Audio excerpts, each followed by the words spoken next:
Well, today I'm going to be talking a bit about your ISO and how some so-called professionals are making you afraid to increase it. Well, today I'm going to tell you the truth about ISO.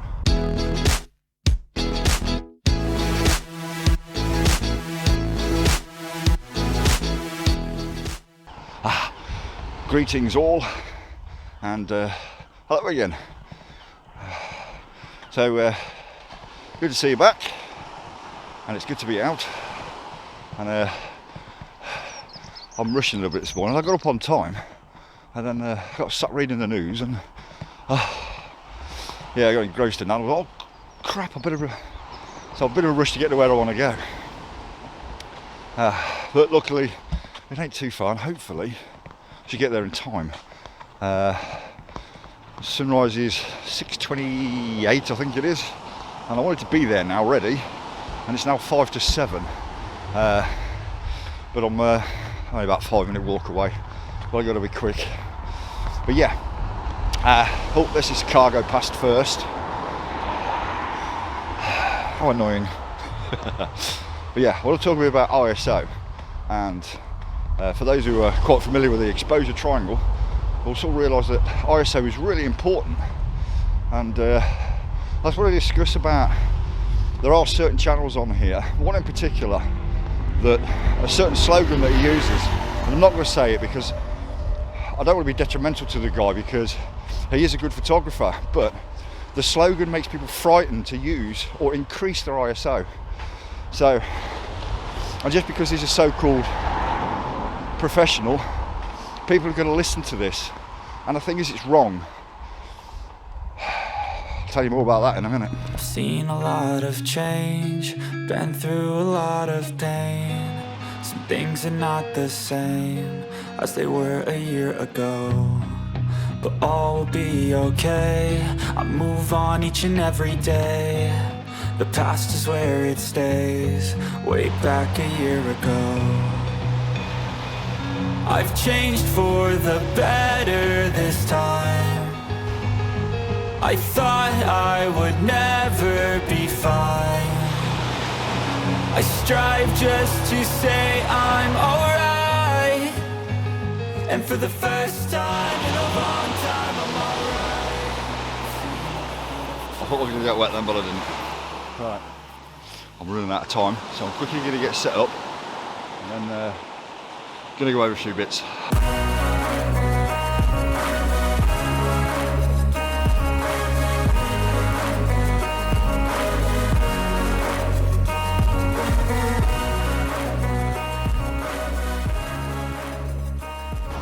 We'll quickly go over this first one before we start on a bit of a discussion about ISO.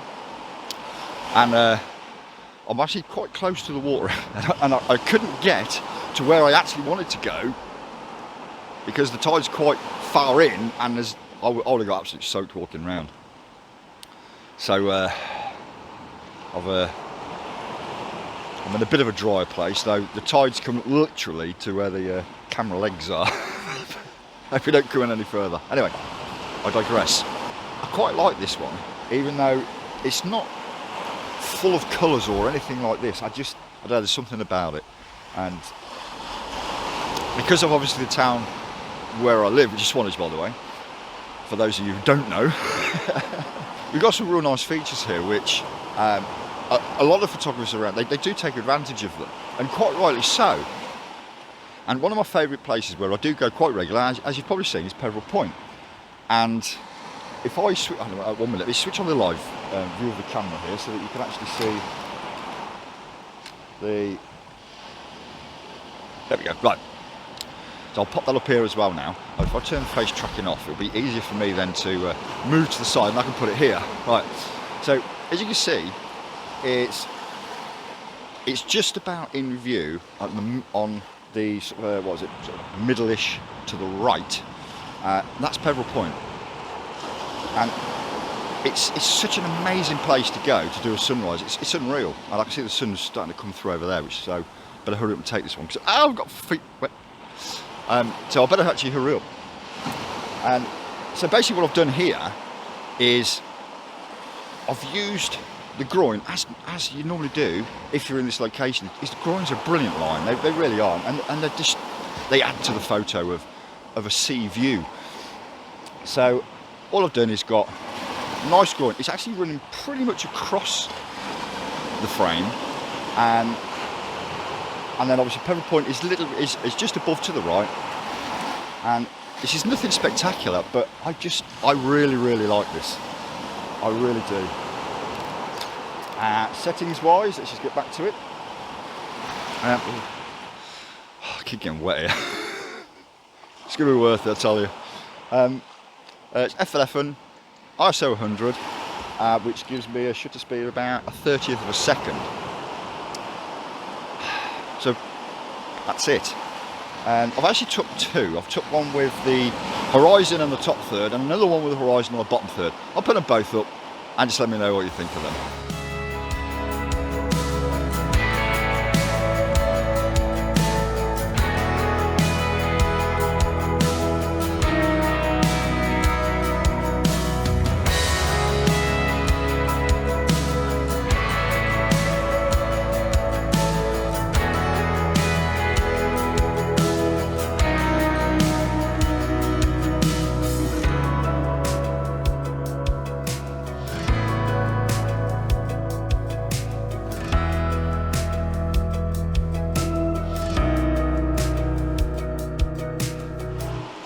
So, ISO, the thing is don't ever be afraid to have to increase your ISO. And one of the things you need to remember as well is that a lot of modern cameras are more than capable of shooting at a high ISO now. And with the advent of a lot of software, they can remove quite a bit of noise. So don't worry about the ISO. And I'm going to give you a bit of a good example, is because on one of the previous videos, I was starting to pack away, and we had some swimmers that were out. And the thing is, I wanted to get a capture of them in the sea with a Sunstar as well. The thing is, I packed all my stuff away, so I grabbed my camera. Now this is going to be shot handheld, and the thing is it was quite, I would say dark, but there's no way would I have been able to took the shot handheld because of a slow shutter speed. So I had to increase that ISO, and I had to ramp it up really high, and that was 3200. I had to do it. And when I got home and I had a look at it, there was a little bit of noise there, and literally one tiny little movement of a slider in Lightroom and the noise had gone. So you do need to be careful of your ISO, but don't be afraid to ever have to increase it, because Photoshop, Lightroom, they're all capable of reducing noise. Albeit, you know, a little bit of noise in there. If you've got 10 ton of it can spoil an image. So you do want to keep it low, but don't be frightened by thinking, oh, I better not, because just increase your ISO and take the shot. Because it's best to come away with one that you wanted than, I ain't going to bother taking a photo because I've got to increase the ISO. Don't ever be frightened of increasing that ISO. If you need to increase it, increase that ISO. And I'll tell you why it annoys me when these so-called professionals are saying these things to you, because I'm not being funny, right? At the moment I'm doing this this course, but I've also got a friend who's doing his master's degree, and it annoys him too, because he's saying just because they make a living of being a photographer, they come up with these stupid flipping slogans, and people are frightened to do certain things, and it is spoiling the whole idea of photography. So yes, you want to get this perfect image, yes, you want things to be sharp and clear and all the rest of it, but one in particular is which I was discussing with my friend about, and he said exactly the same thing, is that the slogan he's using is wrong. I'm not going to say it because I don't want to be detrimental to the guy, because I mean, he is a good photographer, but he needs to change this slogan purely because it is making people frightened of using that ISO. So my advice to you, and I'm telling you now, right, I may be only a small YouTuber on here, and you know, not really classed as a professional, but I'm telling you one thing, right, is if you need to increase that ISO, be careful, but increase it, because post-production can remove a lot of it. And I'm going to be honest with you, I have took loads of photos where I really had to ramp up the ISO, and the results, you would never have known. On to the second one, and sun's starting to poke through now. This is looking really, really nice. I've moved over slightly on this one because I actually want to get the drawing more of a line than anything else, and obviously because the sun's it's actually starting to come through, but it's in a different location from the original first shot that I just took. So I've moved over slightly so I can actually get the sun rising. Starting to come through, get some lovely rays. This is going to be pretty good. I've actually got a wide angle on this one because I want to get as much of the scene in as possible, because it's just so because you've got blue, and then you've got purples and oranges and blues, and there's a nice wispy bit of cloud which is in that, it's nearly in that top left third. I could sit here all day and watch this. This one, F20. Reasons for that one is because I wanted to try and get shutter speed low, because I don't want the water too sharp. But the thing is, it's still giving me, what was it, 20th? Yeah, 20th of the second, and so I might have to put one of my filters on in a minute because I want to try to not freeze the movement of the water. But ISO 100, F20, and yeah, I'm liking this one.